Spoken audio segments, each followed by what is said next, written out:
My name is Henson and I'm the lead social worker in neuropsychiatry.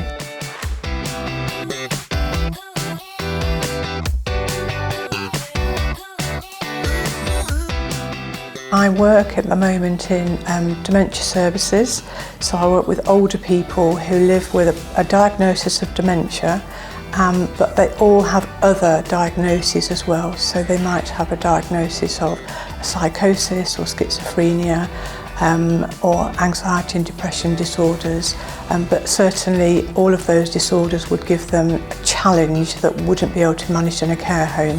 So they're people who perhaps under normal circumstances before they had dementia were very calm people, but because of the type of dementia they have, their behaviour has totally changed, and it might be that they've become less able to manage their emotions, less able to be tolerant of other people.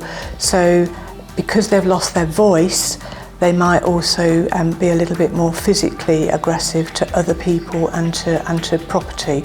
So that's kind of what we're trying to manage and treat, so that we can manage that part of the illness, so that people can then go back to a care home.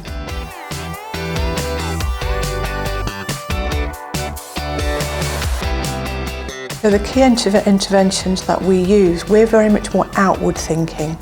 So our nursing teams and our other colleagues, they will work directly with the patient, but most of the work that we do is more with other people. So we link with outside agencies that might be social services, it might be other care providers.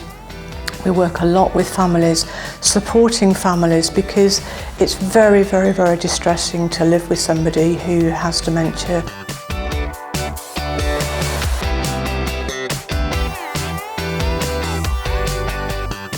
Patients that come to us, some of them sadly are not able to leave hospital and they die here. So from a social work perspective, we work with the family members to ensure that they can visit, that they can come in and be very supported. So for example, not so long ago I worked with a family member. He came in, it was in the middle of COVID, so it was really difficult, but we managed to find a way for him to come in. In the evening we separated out a part of the ward so that he could actually spend a little bit of time with his mum while she was still alive. And that's something that I think in social work we have the flexibility that we can come in and do those specific pieces of work with people. And he was so grateful for that, because to be able to say goodbye when, as we know through the COVID situation, so many people weren't able to do that, it was very humbling and very special thing to be able to do for him.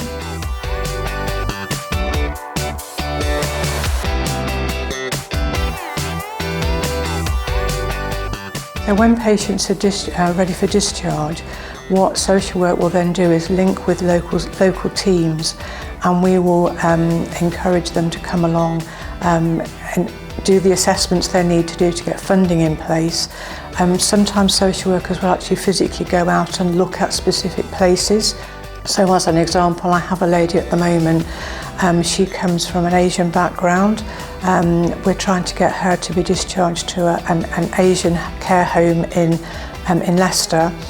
So I'm currently working with the social worker in Leicester, and we're trying to identify somewhere where that is going to be properly culturally right for this lady. So that's a really lovely piece of work that social workers can do, so we can support that discharge right from the start, right through, and then sometimes we'll visit afterwards as well to just check that things are okay.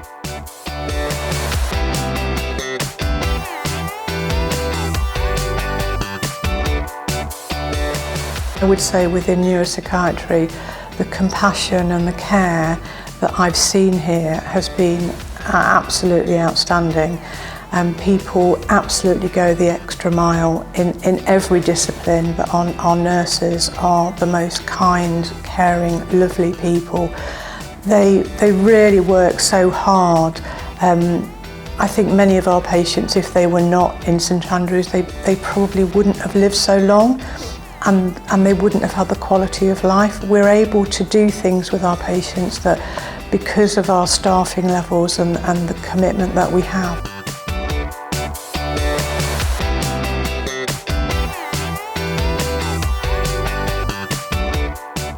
So over lockdown, I learnt to play ukulele. So I now have a little pink ukulele called Petunia that I like to play at home.